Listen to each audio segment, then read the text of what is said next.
챕터 1 트럼프의 오독 달러 패권이 불안하다. 인트로덕션 21세기 세계 질서를 논의할 때 가장 먼저 떠오르는 질문은 미국 달러가 앞으로도 기축통화 지위를 유지할 수 있는가이다. 이 단순하면서도 본질적인 질문은 곧 새로운 문명의 전환을 누가 주도할 것인가, 기존 질서가 어떻게 재편될 것인가라는 문제와 직결된다. 역사를 돌아보면 제국의 흥망은 언제나 거대한 전환기를 동반했다. 전쟁, 질병, 기술 혁신이 얽히며 문명은 새로운 단계로 넘어갔고 그 과정에서 기존 질서는 흔들리며 새로운 패권이 등장했다. 그러나 오늘날의 전환은 과거와 달리 전례 없는 속도로 규모로 진행된다는 점에서 더욱 주목할 만하다. 달러와의 안정성은 단순한 금융시장의 문제가 아니다. 그것은 민주주의, 시장경제, 국제안보라는 근본 가치체계와 연결되어 있다. 따라서 달러 패권이 흔들린다는 것은 곧 세계 질서의 기초가 흔들린다는 것이다. 이는 단순한 통화 교체가 아니라 정치, 경제, 사회와 전반에서 대변화를 예고한다. 1장에서 달러와의 기축통화 지위를 둘러싼 질문을 중심으로 21세기 문명 전환기의 특징을 짚어본다. 첫째, 인류가 경험해온 세 가지 전환 동력인 전쟁, 질병, 기술 혁신을 살펴본다. 둘째, 강대국이 내부 균열로 인해 스스로 몰락해온 역사적 패턴을 통해 미국의 현재를 성찰한다. 셋째, 경제적 버블의 붕괴와 정치적 패권의 붕괴가 중첩될 때 발생하는 파급력을 분석한다. 이는 달러 패권의 흔들림이 단순한 금융 현상이 아니라 국가 존립과 직결된 문제임을 보여준다.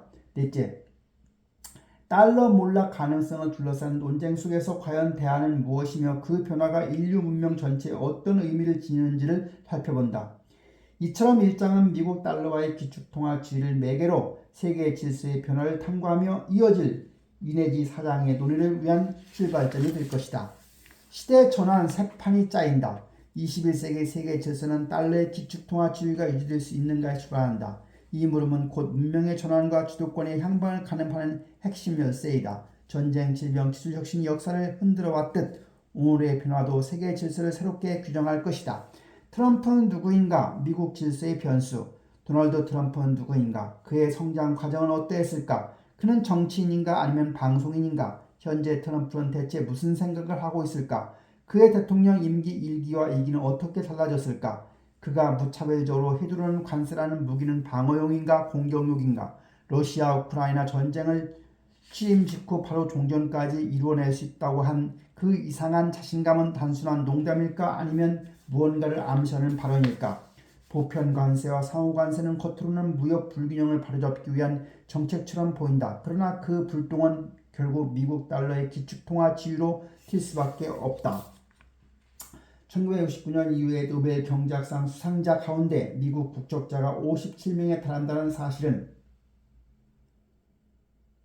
미국이 학문과 정책에서 압도적 우위를 점해왔음을 보여준다. 그렇다고 해서 한 나라의 대통령이 단순히 부동산 사업가적 관점만으로 글로벌 경제 질서를 좌지우지해도 되는 것일까? 이 질문은 곧 모순을 드러낸다. 노벨 경제학상 수상자들이 많다고 해서 미국의 정책이 언제나 옳은 것은 아니며 그렇다고 미국이 영원한 패권 국가로 남는다는 보장도 없다. 역사적으로 트럼프처럼 한 번의 임기를 건너뛰고 재임에 성공한 대통령은 단 한 명뿐이다. 바로 제22대와 제24대를 지낸 그루바 클리블랜드이다. 그는 남북전쟁 이후 당선된 첫 민주당 소속 대통령이었다. 흥미롭게도 트럼프가 개인적으로 존경한다고 밝힌 인물은 클리블랜드 다음 대통령인 월리엄 맥킨리다. 맥킨리 역시 재선에 성공했으나 불의의 암살로 대통령직은 부통령이던 시어도스 루스벨트가 에르고 넘어갔다. 시어도어 루스벨트 대통령은 1890년 셔먼 반독점법을 전격적으로 실행한 인물이다.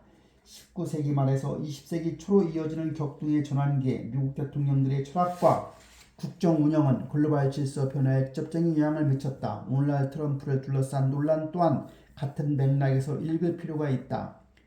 트럼프, 시대 변화의 오도. 시장경제 질서의 변화에 셔먼 반독점법이 중요한 역할을 했다면 1933년 프랭클린 루즈벨트 대통령의 금 몰수령 역시 큰 의미를 지닌다. 1933년 4월 5일 루즈벨트 대통령이 서명한 행정명령 6102는 미국 내 금화, 금기, 금증서 사재기를 금지하는 조치였다. 이 명령은 즉각적인 비판을 받았다. 일부는 이를 1900년 금분의제법에서 이루어진 약속과 제1차 세계대전 동안 자유채권과 승리채권 구매자에게 했던 약속을 정면으로 위반한 것이라며 비도덕적이라고 주장했다. 또 다른 이들은 이 조치가 신용과 통화 공급을 인위적으로 팽창시켜 거짓된 호황을 만들고 그 뒤에는 붕괴와 불황이 불가피하게 이어질 것이라고 비난했다. 루스벨트의 금소유 제한은 이후에 제럴드 포드 대통령의 금화, 금기, 금증서의 개인 소유를 합법화하는 법안에 서명하면서 폐지되었다. 미 의회는 곧바로 공법 93-373을 제정해 1974년 12월 31일부터 시행했다. 이처럼 금몰수령, 1971년 닉슨 쇼크, 1975년 브렌턴 우주 취재 붕괴는 서로 연결되어 있다. 그 의미와 맥락은 본문에서 좀 더 상세히 다루겠다. 중요한 점은 기축통화국이 된다는 것은 단순히 경제 권력을 독점한다는 뜻이 아니라는 것이다. 산업과 상업의 발전, 과학과 기술, 군사, 안보적 관점까지 아우르며 실물 경제와 자본시장 모두를 지켜낼 수 있는 힘을 갖는다는 뜻이다. 더 나아가서 국력과 국격의 확대는 국민의 시민의식 수준, 나아가 문명, 문화사의 성숙과도 맞닿아 있다. 이를 위해서는 자유시장 체제를 기반으로 한 경제 질서 운영 그리고 민주주의적 정치 질서를 통한 투명하고 정직한 거래와 타협의 지도화가 필수 조건이다. 닮았지만 닮지 않은 맥켄리와 트럼프.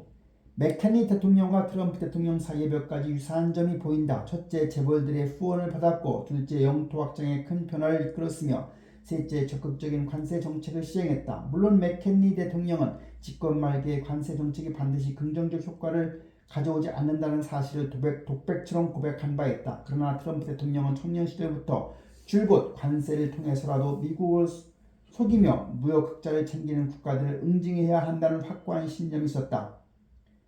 트럼프가 25살이던 1971년 미국은 19세기 후반 이후 처음부터 무역 적자를 기록했다. 그는 미국 경제 패권의 결정기에 성장했지만 성인이 될 즈음 그 특별한 시대는 막을 내리고 있었다.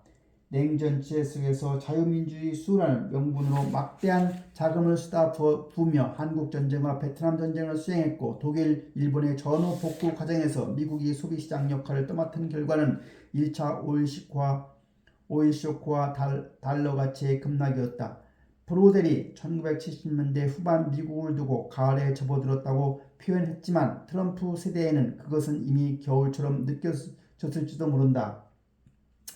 불과 한 세대 전만 해도 미국인들은 자국이 유럽을 능가했고 뉴욕이 런던을 대신해서 세계의 중심이 되었다고 믿었다. 그러나 이들은 이미 태양에 저물고 있다는 불안을 느끼고 있었다. 바로 그 시기는 트럼프는 다른 나라들이 미국을 앞질렀을 뿐만 아니라 미국을 속이고 있다고 주장하기 시작했다. 트럼프는 전형적인 공화당 사업가의 시각을 지녔다. 정부 의존을 외면하고 세금과 규제를 불만스러워하며 자신의 사업에 유리한 것이 곧 나라에도 이롭다고 확신하는 태도다. 그러나 대다수 공화당 사업가들과 달리 그는 세계를 착취 대상이 아니라 미국을 이용하는 호구로 바라본다는 점에서 차별화된다. 1980년 트럼프는 뉴욕타임스와 두 개의 신문에 전면 광고를 싣기 위해 94,101달러를 개인 비용으로 지출했다.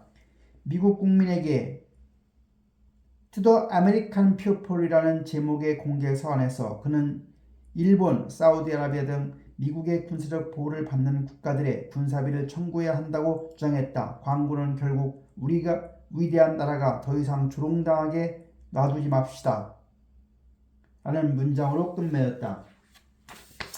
선출된 권력과 선출되지 않은 권력의 동거. 트럼프의 정치적 메시지는 1990년대와 2000년대 초반에는 큰 반향을 얻지 못했다. 그 시기는 골디락스 경제라 불리며 풍요와 낙관이 공존하던 시대였기 때문이다. 20세기 후반까지 미국에서는 국가 방위 예산은 패권국으로서 당연히 부담해야 할 대가이고 무역은 그 보상이라는 인식이 지배적이었다. 1991년 소련의 붕괴는 이러한 믿음을 확인시켜주는 사건으로 받아들여졌다. 당시 미국은 제조업이 중국으로 이전하는 것에 대해 크게 우려하지 않았다. 자본이 중국으로 몰려들면 결국 사회주의 경제 체제와 정치 질서가 붕괴하고 서구식 자유주의 시장 경제를 받아들일 수밖에 없을 것이라는 전망이 우세했기 때문이다. 따라서 일자리 손실은 노동자와 지역사회에서 위협이었지만 국가 세태의 전조로 보이지는 않았다. 산업과 상업이 떠나더라도 금융자본과 기술기업이 부상이 새로운 번영의 원동력이 될 것이라 여겼기 때문이다. 이처럼 미국의 우위는 견고해 보였다. 그러나 트럼프 대통령은 두 번째 임기 첫 100일 동안 무려 140개가 넘는 행정명령을 내리며 상황을 뒤흔들었다.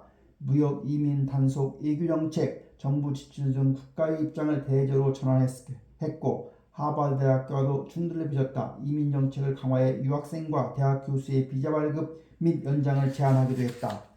주요 조치는 다음과 같다. 멕시코 대기 정책 제도입, 마약 카르텔 테러 위협으로 지정해 추방 강화, 성별을 남성과 여성만 인정, 다양성, 형평성, 포용성 관련 연방 프로그램 종료, 틱톡 운영 허용, 바이든 정부 시기에 법무부 조치 전면 재검토 지시. 아울러 그는 선출되지 않은 권력인 억만장자 일론 머스크가 이끄는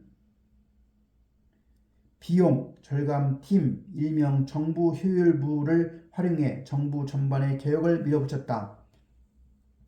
공화당 전략가 브래드 토드는 트럼프가 두 번째 임기에는 준비된 상태로 자신의 역할을 더 깊이 이해하고 있다고 평가한다.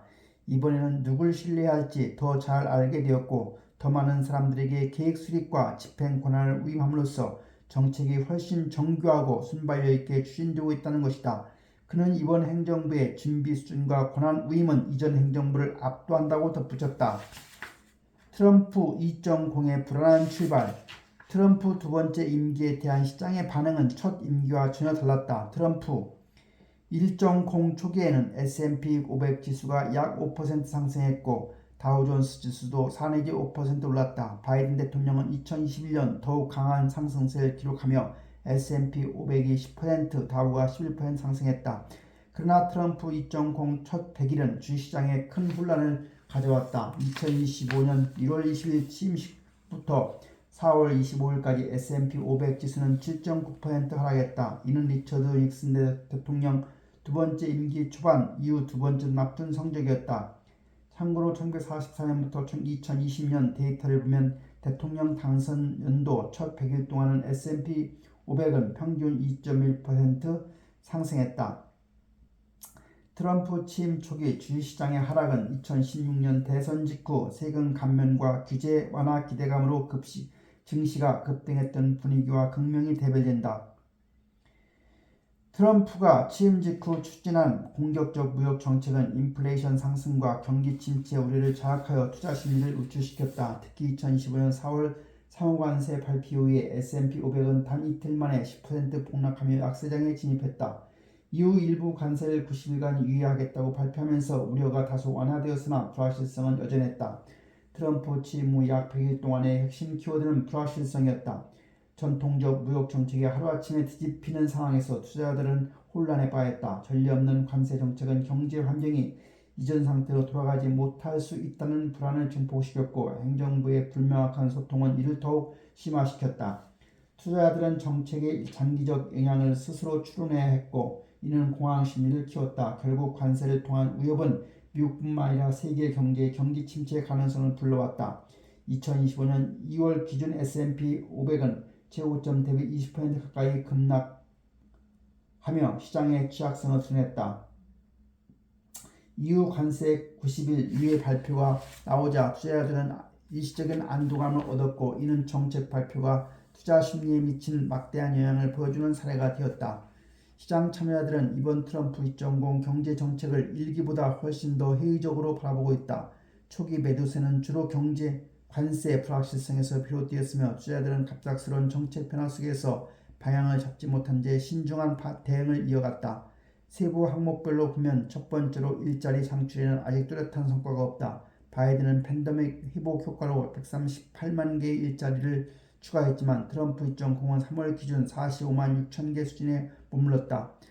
다만 실업률이 2025년 8월 기준 4.3%로 유지된 점은 향후 고용 창출에서 다소 소비자 물가 지수의 변화보다 소폭 상승할 가능성을 잠재 있어 보인다. 둘째, 인플레이션과 임금 상승률은 안정세이다. 바이든 시기에 2.1%였던 인플레이션은 2025년 3월에는 2.3% 수준으로 큰 차이가 없다. 그러나 관세 협정이 구체화되고 그 영향이 실물 경제에 반영되는 하반기에는 소비자 물가가 다소 오를 가능성이 있다. 임금 상승률은 세 시기 모두 약 0.7% 내외로 안정적이다. 결국 트럼프 2.0은 대담한 출발을 했지만 공격적인 행정 조치와 강화된 국경 통제, 인플레이션 관리 속에서 미국 국채 가격 하락과 금리 상승이 잠재적 내관으로 남아있다. 금융시장이 언제든 심각한 혼란에 빠질 수 있다는 불안감은 여전히 해소되지 않았다.